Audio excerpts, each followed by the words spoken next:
Welcome to Beyond Your Why podcast, where we go beyond just talking about your why and actually help you discover and then live your why.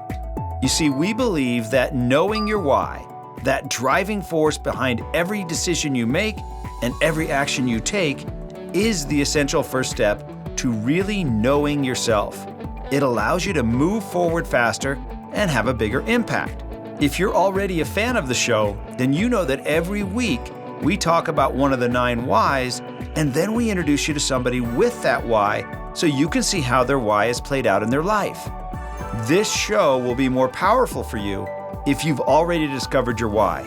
If you still need to do that, head over to whyinstitute.com and discover your why today. It'll only take you about 5 minutes. Now, let's meet today's guest.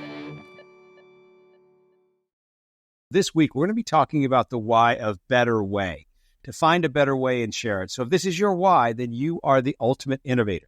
You are constantly seeking better ways to do everything. You find yourself wanting to improve virtually anything by finding a way to make it better. You also desire to share your improvements with the world. You constantly ask yourself questions like, what if we tried this differently? What if we did this another way? How can we make this better? You contribute to the world with better processes and systems while operating under the motto, I'm often pleased but never satisfied. You are excellent at associating, which means that you are adept at taking ideas or systems from one industry or discipline and applying them to another, always with the ultimate goal of improving something. And so today, I have a fascinating guest for you, an unexpected twist to this story. And my guest is Dr. Mitchell Jackson. He is a board-certified ophthalmologist and a true pioneer in cataract and refractive surgery. As the founder and medical director of Jackson Eye, Dr. Jackson has performed over 50,000 LASIK procedures since its FDA approval, even experiencing LASIK firsthand to offer a unique patient perspective. Dr. Jackson's expertise extends beyond surgery. He's actively involved in numerous FDA clinical trials and has introduced cutting-edge treatments like LipiFlo for dry eye syndrome. Recognized as a top doctor in Chicago and a keynote speaker at international symposiums, Dr. Jackson's dedication to advancing ophthalmology is unmatched. Now, beyond his professional achievements, he is also a DJ, known as DJ MJ, performing for Live Nation and supporting foundations like the Gary Sinise Foundation and Jason Mendez Fight Blindness Foundation. Join us as we dive into Dr. Jackson's incredible journey, both in the medical field and behind the turntables. Dr. Jackson, welcome to the podcast. Hi, Gary. Thanks for having me today. All right. What do you want me to call? Hold on. What do you want? What do you want me to call you, Dr. Jackson, DJ MJ? What do you want to be called? Well, actually, almost every CEO of every eye company introduced me as DJ MJ on the podium. Pretty funny because that's my brand now, I guess. Okay. There we go. DJ MJ. So, you're in Chicago. You're an ophthalmologist, but you go way beyond that. So can we dive into your life? Let's go back. Let's go back to when you were in high school. Where did you grow up? What were you like? So I grew up in Sherman Oaks, San Fernando Valley. I was born and raised in LA, California, the good old days. And 38 years ago, or plus or minus, in 1984, I came to Chicago and did my medical school training at University of Chicago for my eye training and stayed in open practice here. But I went to high school at Harvard. Now it's Harvard Westlake. Did my undergrad at Pomona College, California, and then came out to the Midwest. So I was an avid outdoors guy, ski patroller, lifeguard, all the California things you do. Played clarinet, saxophone, got a little music background back then. When I ended up going to college, I became the music guy for our fraternity. Just happened to be that way. Using cassette tapes back then because we had nothing fancy. And then 16 years ago is when I started the DJ thing. So you're, if we had seen you in high school, what would we have seen? High school was a guy that pitched and played baseball for the high school team. I was a pitcher. I got scouted by 4 major league teams back in the day. I threw a slider 97 miles an hour. Wow. I threw a ball the other day. It was that I kept joking my Chicago Cubs are doing okay, but they still need a closer. So I told my sons, maybe I'll come out of retirement and do a third job and throw a ball. My son says, you can't throw jack. I threw the ball, clocked at 88 miles an hour at age 60. Wow. So I'm just saying. So I did baseball and did some music. And I was more of kind of a nerdy guy back in the high school days. When I went to college, I kind of broke out, joined a fraternity, and still did the pre-med approach.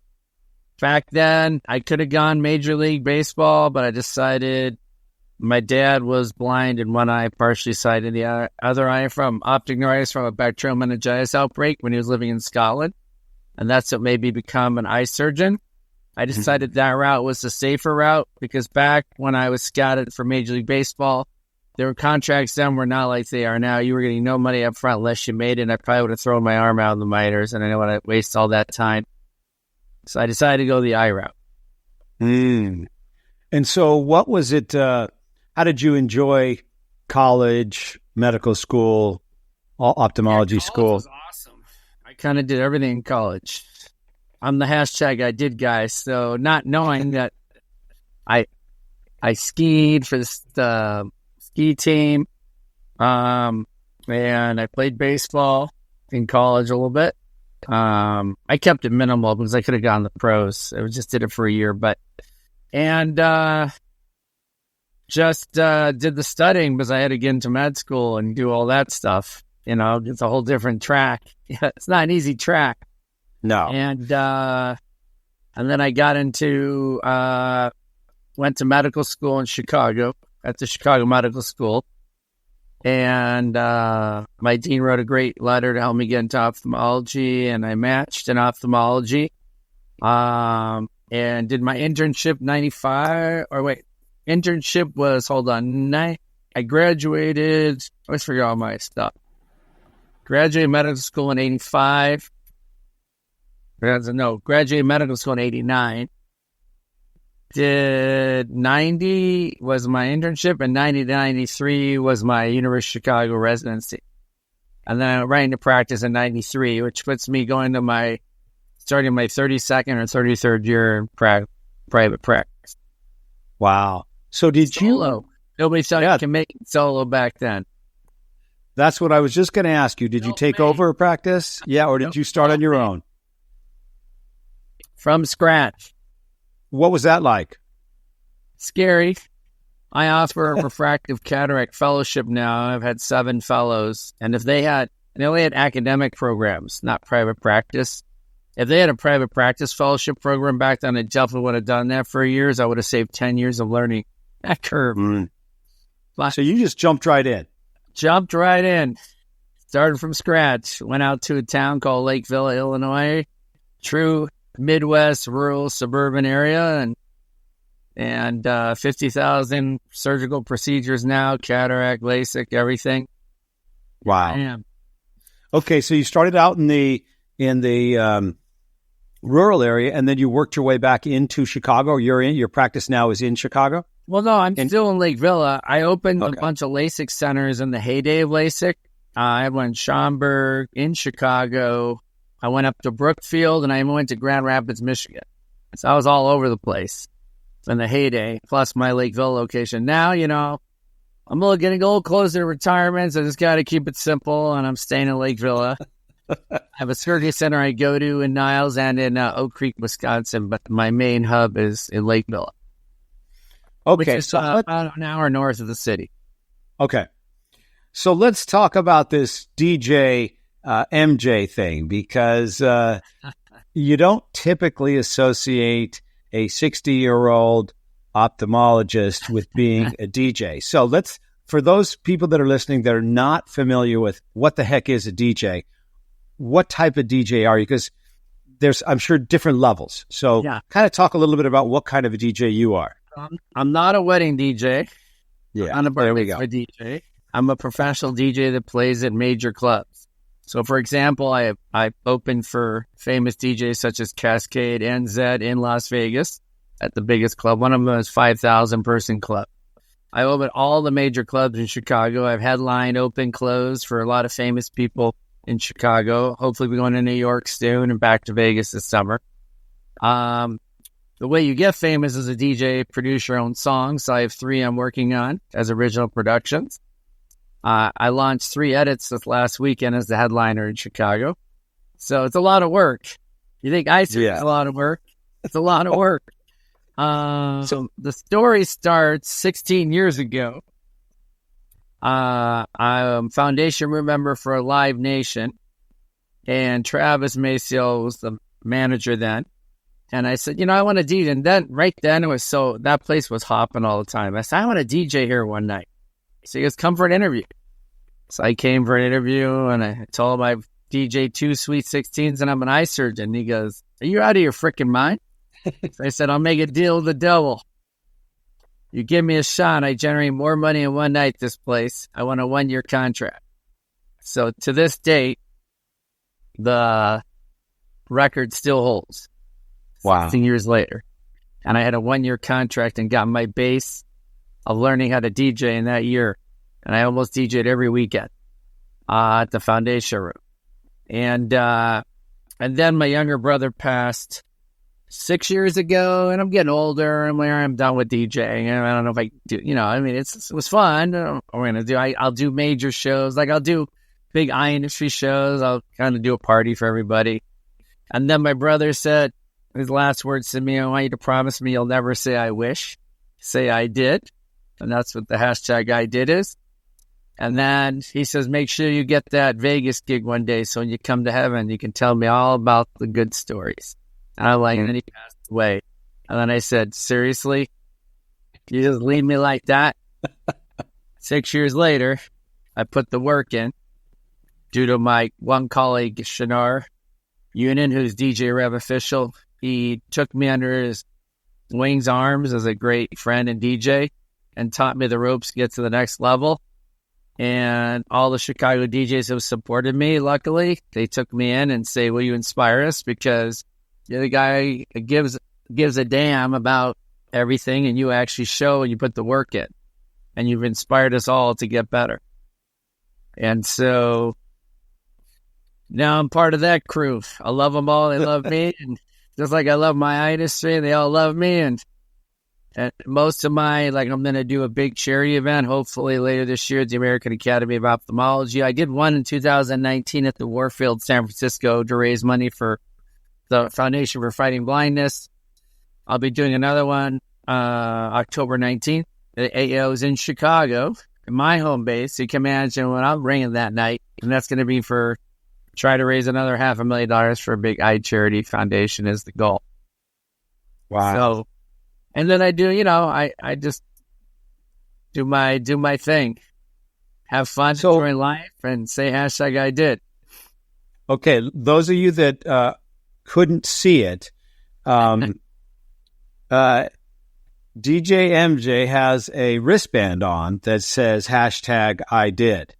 And so that's what he's talking about. And that came from your brother saying that. That's awesome, man. And I always start the big shows. This is from my brother. Hashtag wow. I did. So, okay. Not none of us, but 99.999% of us will never experience what you experienced and what you experience every weekend. So take us through, what is it like to be in the club, be the guy that's not yet on the stage, coming on the stage, then hitting the stage, and take us through an evening of being a high-level DJ. So it's a lot of prep work. You have to stay current. A lot of us run off computers, Serato, which is where I work on everything, but now everything's on sticks, USBs at the big club. So you have to have everything loaded ahead of time, all your folders, all your music planned. You better be ready. It's about it depends if average 2-hour set. So you're going to probably go through 120 songs or so. So you better know your music. And And most of it, I'm a house guy, so I play house music, electronic dance music. You know, some people are hip hop, some are deep house, some are, you know, drum and bass. I'm a mainstream house guy. That day, you have to stay in shape to be a DJ. You have no idea. If you're not fit, it's hard. So, because you're moving, it's just, you have to be fit. You're up late at night, you know, you got to be fit. So, I work out a lot, so I'm prepped for that. And then, the day of, I always work out. I carb load early in the day. I take a nap. And go to dinner, whoever I'm going with that night, and eat light. And then I show up at the club really like 15 to 30 minutes ahead of time. And if you're the opener, it's easy. You're just opening. But if you're jumping in the middle or closing, you got to be your little transition. During that little transition moment, it's a little stressful because when I call Silence of the Lambs, you're never getting invited back. So you got to transition and keep the mojo going with like anywhere from 1,000 to 5,000 people in front of you. Wow. So you got to know your stuff, be ready to go. But I'm always a little nervous. But I always say, it's just like, I always told my mentor, and you still tell him that, I want to be able to DJ. I feel like I'm there now, but I wasn't in the beginning. I want to be able to DJ the same way I walk up to the microscope and operate without thinking about a thing. Like I want to be at that point. So I'm getting close to that point where I don't think about it anymore. So that's when you know you put the time in. It's kind of interesting because at first I always like go worried about what, how, what. Now it's just kind of natural because you do it enough. But I'm always a little nervous. I guess being nervous is a good thing because it means you care. Mm-hmm. Yeah. You want to do well.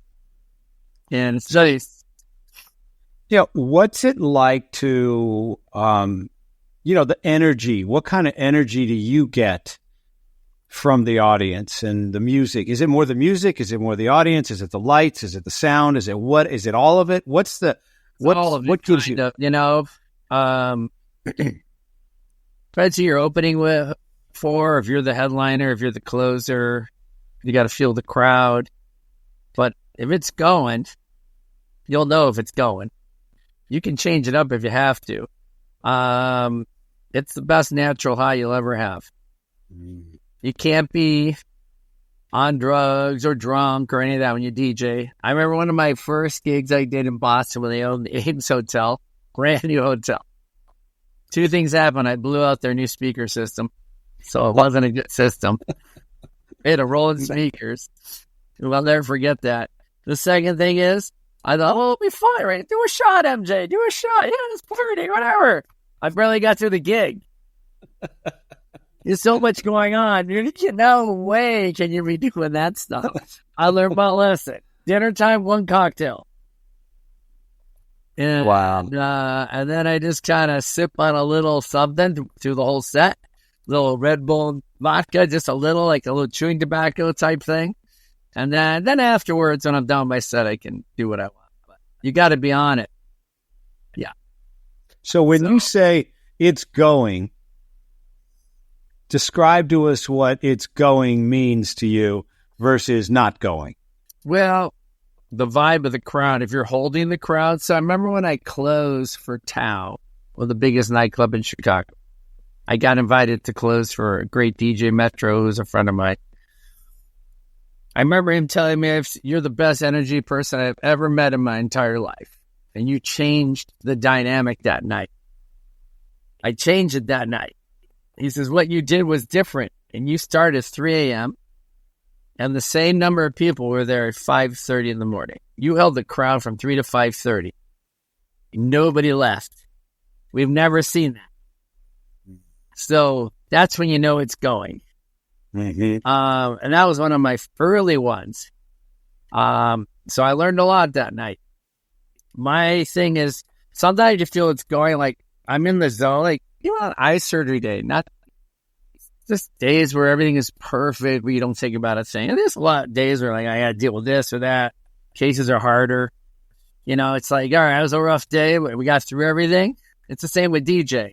whenever it's just going perfectly, DJing, if you're in the zone, it's a good thing. That means it's probably in the zone for the crowd. So it's different. Some nights you get a crowd that's just not into it. It's just no matter what. And sometimes you get the wrong crowd. I remember opening for a hip-hop guy one night. I'm not a hip-hop guy, so what do they have a house guy opening for hip-hop crowd? So it wasn't going because they're there for the hip-hop guy, and I'm not a hip-hop DJ. So I make sure when I get signed up, I'm opening for somebody that's similar or closing for somebody similar, so the crowd is the one that likes that type of music. So that's important to kind of recognize too.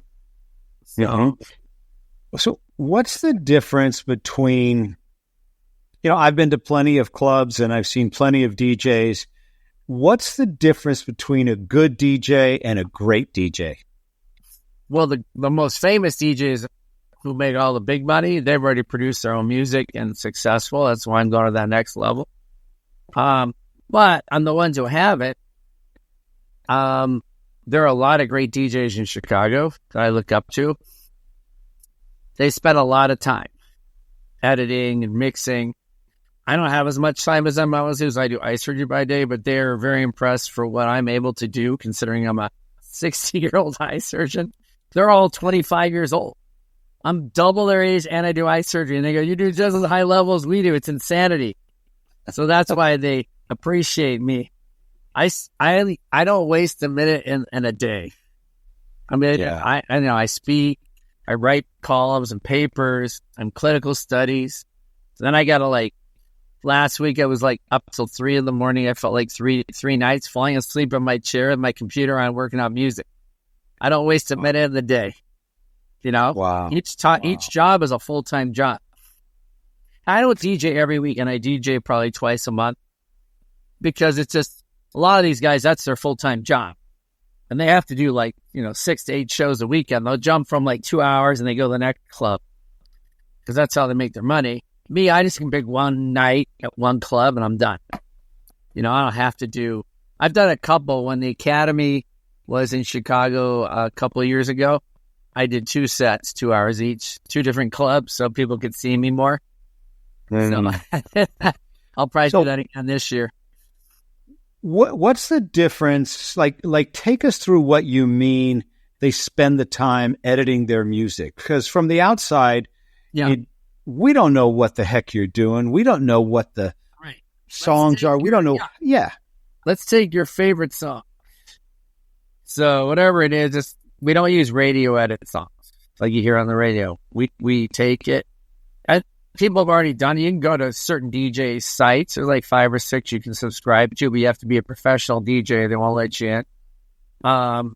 And there's a lot of mixes you can choose from where somebody's already done a mishmash, or they edit it where they change how the opening is or speed it up or the sound. There's certain software you can do that. It's like learning for me, it was like learning Japanese. I had to start all over. Still learning it. But you can create your own original music from it.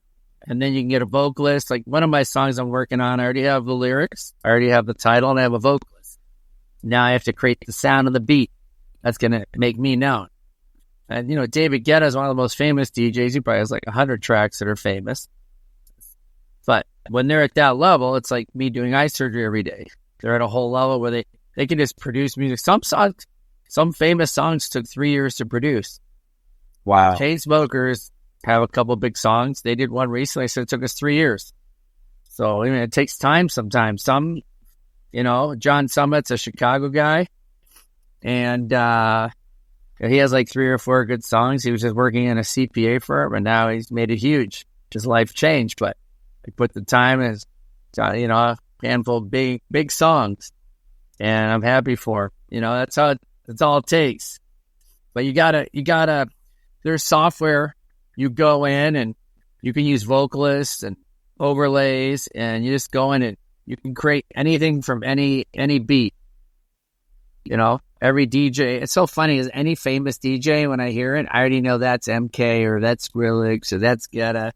That's Calvin Harris. They have their certain beat they always like to use. And adjust it for the next song. So my goal is I got to find the DJ MJ beat that's going to make me note. And that's hard. Yeah. How do you do that? It's off software. You just got to think and play with it, figure it out. And then you go to the studio and record it. It's a lot of studio time. You can do existing song and tweak it too. Like a lot of us just edit the existing song to give it more of an upbeat or a different change, or mix it into a different song. Like I did an AC/DC Thunderstruck into a Love Tonight WHY.os song. I took an older song, rock, into a modern day and mixed it in. And it dropped right into it. And the crowd loved that one. I mean, there's a lot of things you can do. That's a fun one. I did an old Evanescence song into a modern song. So you can do all types of fun stuff.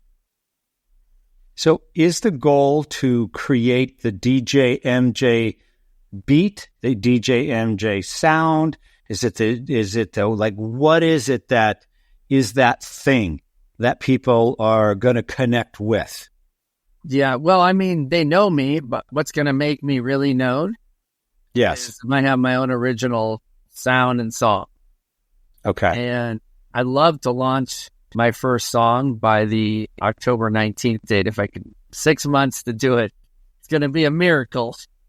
But if I can pull it off and have the vocalist there sing it live with me, it'll be so insane. Because that would be like everything come together in the hashtag I did.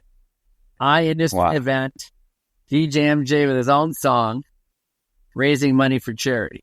That would be like the ultimate moment for me. So that's what I'm working on. Yeah, so do you, I don't even know if this is a fair question or you even want to answer this question, but do you have more passion now for ophthalmology or for DJing?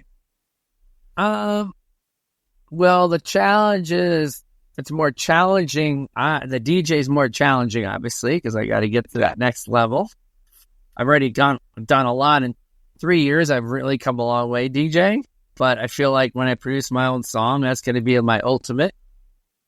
But I still speak for several companies and write a column and do clinical studies and do surgery every week.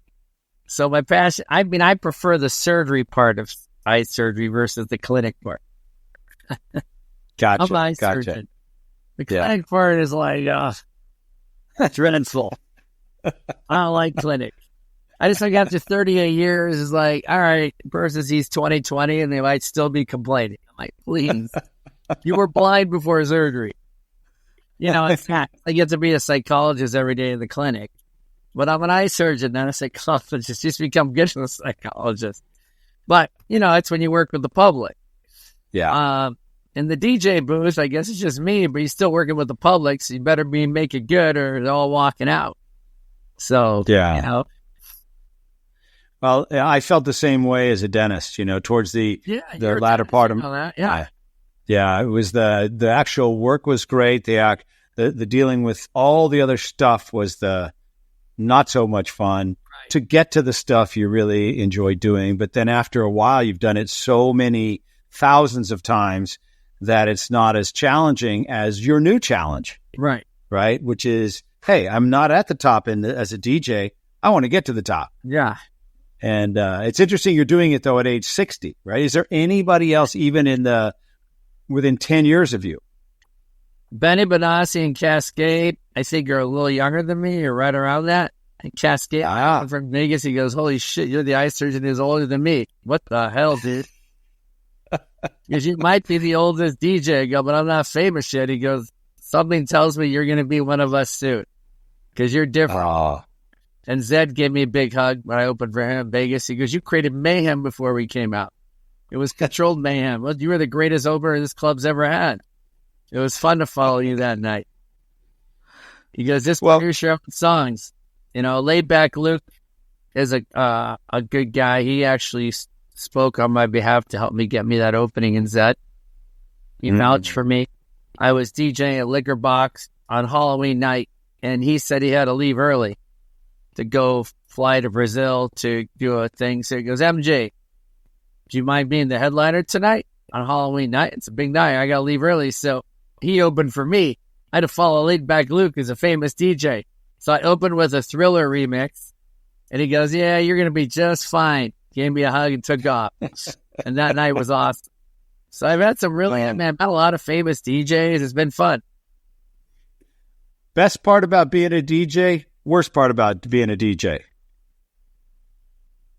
Best part of the DJ, it's probably going to, well, it's kind of funny. Hopefully it'll keep me alive longer because it gives me my passion to keep doing stuff. But it's a tough life. Yeah. But it makes me want to work out and keep going and use my mind.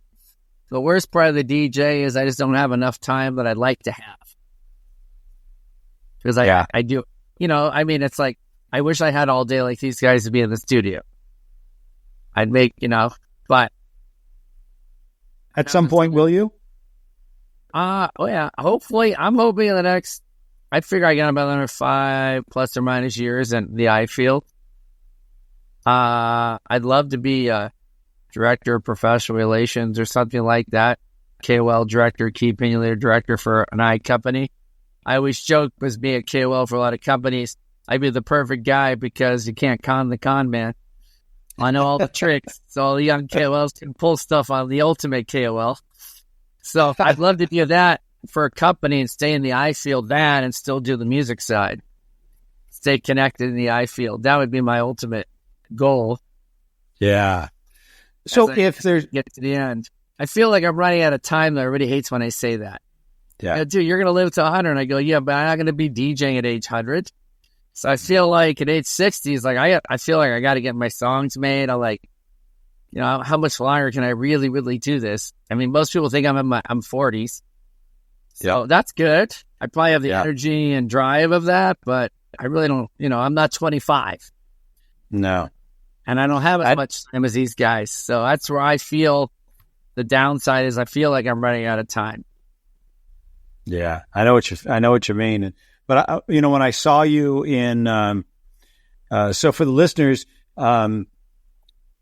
we met at an eye conference that I was speaking at, and then I saw you again in Mexico at another eye conference that you were quite involved with, and but wherever you go, you bring excitement, you bring energy. People know you're in the room. That's that's what you bring. It's interesting because there's no doubt you're in the room when you're in the room. Thanks. And so that's just a gift that you have. And I can't imagine. I've never seen you perform yet. So I definitely want to do that. But I can imagine it's the same thing. This summer. I will. My next gig is June 1st. So I get to open for my mentor's duo. They're called Do Saints. They have a lot of songs already. They're really awesome. And they chose me to be their opener. It's really cool. That's going to be a fun night. That was going to be my old mentor. That's going to be awesome. That's what I was going to ask you. So now people have been listening and they're saying, hey, I want to follow him. I want to know where DJ MJ is going to be. I want to, what's the best way for people to get in touch with you, follow you, see where you're at? Everything's on my Instagram at DJ MJ Spin. All one word, DJ MJ Spin, SPIN. And, everything's on there. My electronic press kit, videos, my SoundCloud, all through the link tree on my Instagram. You'll see some videos. Everything's there. All my flyers for shows. So that's nice. I got up to about 11,000 followers now. Kind of growing on the DJ side. That's great. I had a lot of groupies Saturday night. I got messages the next day. Girls wanted to go out with me. I'm like, where'd you guys come from? Oh, my God. It's kind of funny. Rock star at 60. Those of you that my real age. There we go. And I know before we came on today, you were saying this is kind of one of your most challenging weeks ever. And this isn't even your normal energy level. From what I 10 weeks have been pretty tough on me. I guess of the top 10 things in life, I've had 5 of the hardest things to go through. I've had 5 of the 10 things in 10 weeks. Yeah. So, wow. A little mentally wearing, but I still headlined Saturday night and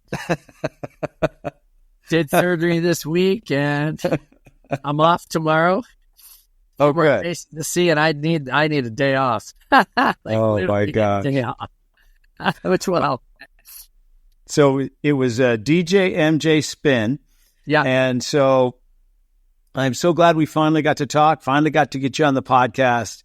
Thanks so much for being here. I can't wait to come to Chicago or New York or Vegas and see you live because that'd be fun. You got to come out. Thanks for having me. This was fun. Yeah, thanks for being on. You really enjoyed it. I really hope you enjoyed today's episode and that through today's guest, you heard how important it is to know your why and how impactful it can be in your life and the lives of those around you. Be sure to head over to WHY.institute.com and discover your why today. Remember, the more you know about yourself, the more you'll know about others. I'm Dr. Gary Sanchez, and I'll see you on the next episode.